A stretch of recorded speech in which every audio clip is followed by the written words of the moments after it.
Welcome back to Business Office Specialist. In today's video, we're going to be looking at how to create simple formulas and basic functions in Google Sheets. So the purpose of formulas and functions in Google Sheets is to allow us to calculate and analyze large sets of data very easily and display them in a way that makes them easy enough to understand that we can use them to make better management decisions. So in this assignment, we're going to be looking at 4 different scenarios that could exist in the business world, and look at how creating these formulas and functions can help us to understand the information in these scenarios better. At the end of each scenario, after you've done some calculations, you'll be asked a few questions that management might really ask in a real-world scenario. And you can see how the information that you've calculated helps you to answer those questions much easier. Now, in each of these scenarios, I've color coordinated a few of the cells for you to help you understand the types of information that I'm looking for in those cells. Any cells that have a fill color in gray, like this one here, those are cells where we are going to be recording formulas. A formula is a simple math equation that we set up so that Google Sheets will calculate it for us. So for example, in these cells, we are looking at a budget for a department in a business. If you were the manager of a department inside of a company and were receiving a budget, one of the first things you'd want to know is how that budget changed from the prior year, so that you know how to plan accordingly. So here we have the budgets for a few categories in your department from last year and the changes that are being made to them this year. Our calculation we're going to do here as a formula should look at calculating the difference between last year and this year. What the manager would like to have happen is, if this year's budget is greater than last year's budget, we want to show a positive number here so that he knows it's an increase to his budget. If the budget for it this year is less than last year, then we want to have a negative number. Now, when we think about these math equations and we're writing formulas, we first have to stop and think about what kind of math are we using here. So in this scenario, we are looking to record or calculate the change between last year's budget and this year's budget. What kind of math would we use? Add, subtract, multiply, or divide? Well, when we're looking for any kind of a difference or change, those are always key words that indicate subtraction. So we're going to be subtracting one year from the next. And we want to make sure that if this year is higher, it's positive, and this year's lower, it's negative. Well, in this case, this year's budget for salaries is $92,500, and last year's was $95,000. So this year is going to be smaller, which means that our calculation should be a negative number. Now, if we want it to be a negative number, how would we calculate that? Would the larger number go first, or would the smaller number go first? The smaller number would go first if we wanted it to be negative. So I'm going to write 92,500 minus 95,000. Now, when I press enter to save what I've recorded into this cell, you'll see that absolutely nothing happens. And that's because there are 2 different ways to enter information into a cell. The default for Google Sheets and most spreadsheet softwares, when you type information into a cell, is to include it as what's called a label. A label simply looks at each character typed into a cell as a character, as text. And so Google Sheets doesn't see this as 92,500 minus 95,000. It sees it as 92500-95000. It sees characters. If we wanted to calculate instead, we have to ask it politely if it would calculate for us. We do that by putting an equal sign in front of our calculation. So anytime we use formulas or functions, we always need to begin with an equal sign. So I'm going to change the text to be an equal sign.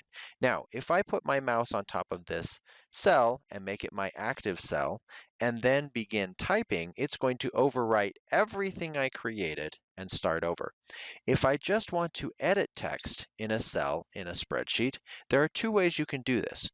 I could double-click on the cell, and then it opens it up for editing again. And then I could come in and add the equal sign on the front of it if I wanted to. And it becomes a calculation. And you can see that the text changed its style because now it is a calculation. The other way that I could change the text is to click on the cell and then come up here to the very top to what is called a formula bar. The formula bar is right above the column letters, kind of like an address bar in a web browser like Google Chrome. The formula bar allows you to see the formula information instead of just the answer. So you can see now that I've put the equal sign in front of this cell, the cell itself displays the answer to my calculation. It doesn't show the formula anymore. If I want to see the formula and understand what I've typed to create that number, then I have to click on the cell and look at the formula bar at the top, and it will show me that that 2,500 is created by typing equals 92,500 minus 95,000. So those are the two places you can change text inside of a cell without having to replace the text and start over. You can double click on the cell or click on the formula bar. Now that we've created the calculation, is it a negative number like we thought it would be? From a first glance, it may seem like it's not. It may seem positive, but it does have those parentheses around them on both sides. That is because this is written in an accounting format. In an accounting format, negatives are always displayed in parentheses instead of having a dash in front of them. So this is actually, in fact, a negative number. Now, our formula works perfectly fine right now, but there's one problem with it. What would happen if the manager was concerned about his reduction in budget, went back to his boss, and his supervisor agreed to increase his budget for salaries for this year an extra $1,000. If I come in and change the 92,000 to be 93,000, watch what happens to the formula that we created in the change column. You can see when I save this, nothing happened to the change column because the formula in the change column is not connected to my cell C6 where the salary was changed. Instead, the formula uses a number that is typed into that. We call that a hard-coded number. When you hard-code a number in, or simply type the number into it, that means that anytime I change the numbers in the cell, I have to go back and change the number in the formula as well. So I would have to come in here and change it to 93,500. Now that's not so bad if it's only one cell, but the problem is when you get a large spreadsheet, it's easy to lose track of all the different cells where that number was and change them all. So we want to make this as simple as we can. What we're going to do instead is replace each of those numbers with the cell references or cell addresses to the cells where those numbers are located. So up here in the formula bar, I'm going to use the formula bar this time. I'm going to highlight the 93,500, delete that, and I'm going to replace that with the cell reference or cell address for the cell where the 93,500 was located. Now, it's in column C and it's in row 6. So that is cell C6. So if I type C6 in there, you can see that my text in the formula now changes to the color yellow, and the cell is also highlighted in yellow to indicate that that's the cell I'm calculating. That's pretty handy. Now, if I didn't want to type the cell each time, there's also a shortcut you can do. So I'm going to delete the 95,000, and instead of typing in its cell reference, I'm just going to come down to where the cell is located and click on it. When I click on it, it will add the cell reference into my formula for me. And you can see that the text changed to a purple color, and so did the highlighting on the cell. So now I can not only read the cell references, but visually I can see which cells I'm using for the calculation. That's very useful if you're a visual style learner. I can see that yellow, C6, minus purple, B6, is the formula that I have calculated. And if I hit enter, you can see that the number matches. It is still calculating even with the cell reference. Now the cool thing is, let's come up here and change the 93,000 back to the original 92,000, and now watch what happens to the cell D6 in the change column. When I hit enter, the formula changes because I'm using the cell references. So in all of our assignments for Google Sheets, when you are asked to create a formula or function, do not use hard-coded numbers. We are always going to use cell references instead. That allows a stronger calculation and allows it to auto-update when things around it change. And that is the real power to using a spreadsheet instead of just a calculator. Now, the next thing we want to do is create a similar formula for every single one of the rows in this column. Now, I could go in and type these in again and just say equals this year minus last year, just like I did with the previous one. Hit enter and it will calculate for me, and I can do that for every single row. Not too bad when you only have a handful of rows like we do today, but if you had thousands of rows, that could be really time consuming. So there is a feature in Google Sheets that can help us with that. It is called a drag fill. So if I come up and click on my first row again, there's this small box in the lower right corner of the active cell. So you've got that blue border, and then the lower right corner of the blue border is a blue box. That box is a feature called a drag fill. A drag fill is basically a copy and paste that will paste anywhere you drag it. So if I grab this drag fill, you can see as soon as I put my mouse on top of it, it changes to a cross instead of a typical mouse. That indicates that you've grabbed the drag fill. If I click and hold that and then drag down, you see I get a dotted line that's telling me where this is going to drag. As soon as I release that, it is going to paste the same formula I had on the first row into all of the next rows. And because I use cell references, it's going to know that those cell references should move down a row as the formula moves down a row. That is called a relative cell reference. We'll talk more about those a little later. So that's a really fast and easy way to complete your formulas. In this assignment today, you will have multiple columns that will need to be calculated, and each of them have lots of rows. If you can calculate just the first row and then drag fill them down, you will save a lot of time and complete this assignment on time. So I'm encouraging you to use all of these tools and features that speed up and make a spreadsheet efficient so that you can complete the assignment quickly. Now, let's take a look at the green cells. Any cells that have a fill color in green, instead of doing a formula like we did just now, I would like you to do a function. So let's talk about functions.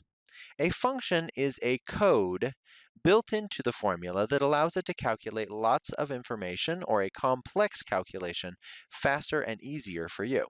So let's imagine that we want to create a totals row that totals up everything in the rows above it. So here I want to total the budget for last year.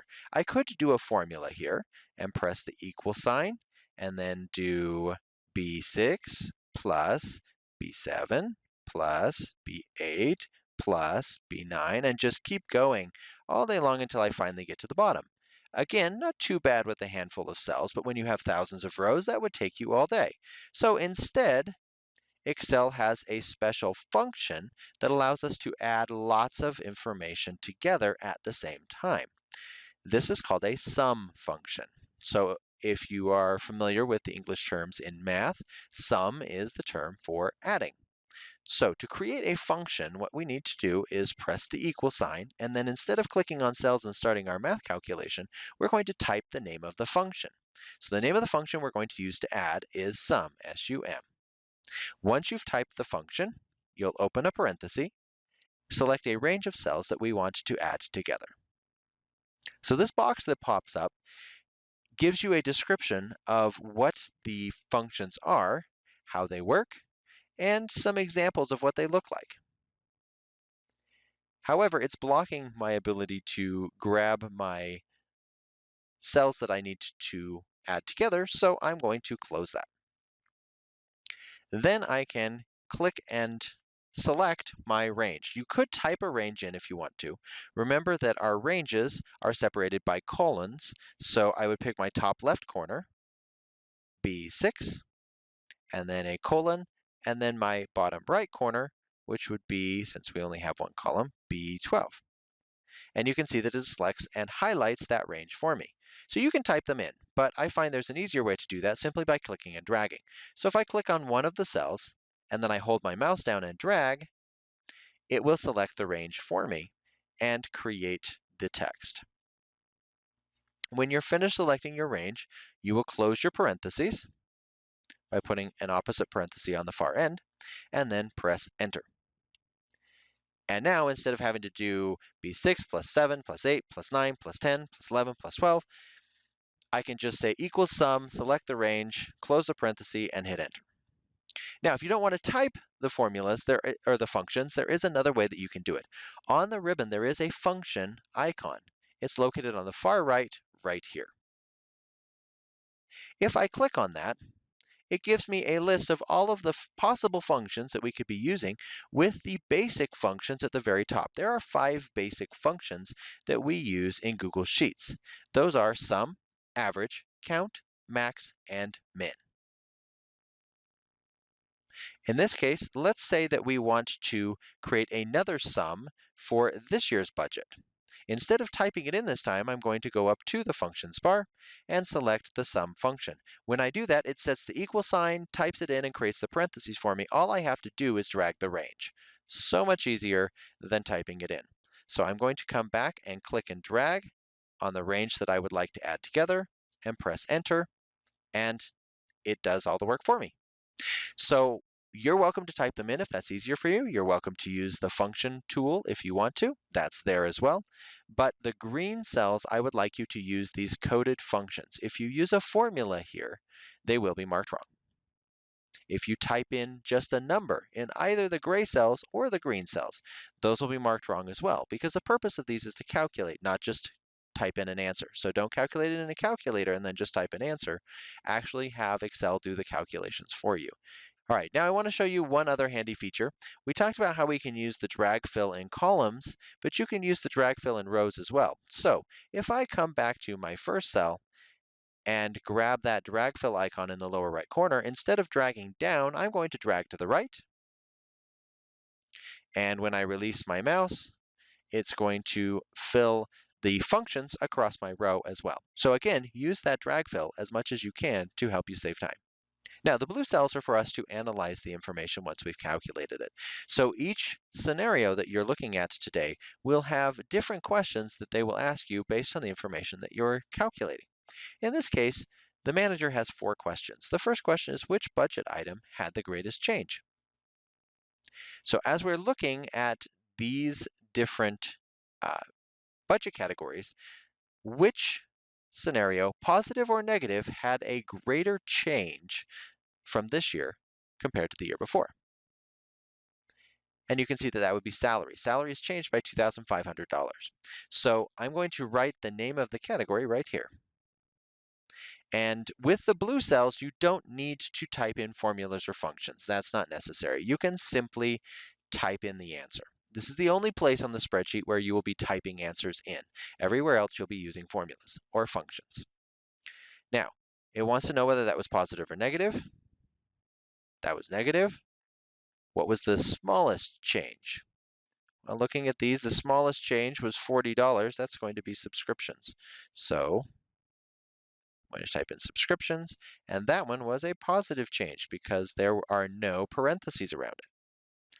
So just in a second, we could put together a quick function and formula to calculate the information that this manager needed to be able to make their decisions and understand the changes in their budgets quickly and easily. And now it's in a format that he could hand to his team or other people that may not understand the numbers very well to be able to read them and understand them better. The last thing I would like you to do on your spreadsheet, once you've finished the calculations and have analyzed the information in your answers down in the blue cells, I would like you to show me the formulas that you've created so that I can review them when we grade. As we mentioned before, when you're looking at the cell itself, it only shows you the answers. In order to see the formulas, normally you have to click on the cell and look at the formula bar at the top. But there is an option in Google Sheets to allow you to see the functions and formulas that you've written right inside the cells. That is a feature called Show Formulas. Show Formulas is located in the View menu at the very top. So if I click on View and select Show Formulas, you can see that all of my cells change to show the formulas that were typed into them instead of the actual values. This is a handy tool to use when you're checking your own work before you turn it in to make sure that all of the cells have formulas or functions where they're supposed to, and that you've completed them all correctly before you turn them in. When you turn in the assignment, I would like it turned in with the show formulas showing, even though my example in Canvas does not have that. This will simply make it easier for me to look at your formulas and your functions and make sure that you're doing them correctly. So now we've finished the first scenario, we're ready to move on to the second. There are actually 4 scenarios in this assignment, and each of them have their own worksheet. So remember that you can find the worksheets at the very bottom of the screen in individual tabs. This is the budget worksheet. There's also a worksheet called commissions, one called baseball, and one called payroll. So if you're taking this as part of my Canvas course, what I'd like you to do now is go back to Canvas and look at the instructions for each of the worksheets. Each worksheet has step-by-step instructions that will guide you through each formula and each function that you are required to create. It won't tell you how to do the calculations. It won't tell you what the formula should be. It won't tell you which function to use. Those are things that I would like you to try and do yourself. If you find that you are struggling to understand which formula or function to use in a specific scenario, feel free to reach out to me and let me know. So just a quick recap on the things we've learned today. In our video today, we've learned the difference between a formula and a function. A formula is a simple mathematical equation, and a function is a code that allows us to calculate more complex things easier. We've also learned how to create and set up a formula using the equal sign to tell Google Sheets that we are calculating. We also learned how to format a basic function. We learned that there were 5 different basic functions: sum, average, count, max, and min, and got introduced to each of those. To learn more tools and features in the Google Suite family of apps, check out more of my videos on YouTube or visit ToriNorman.com.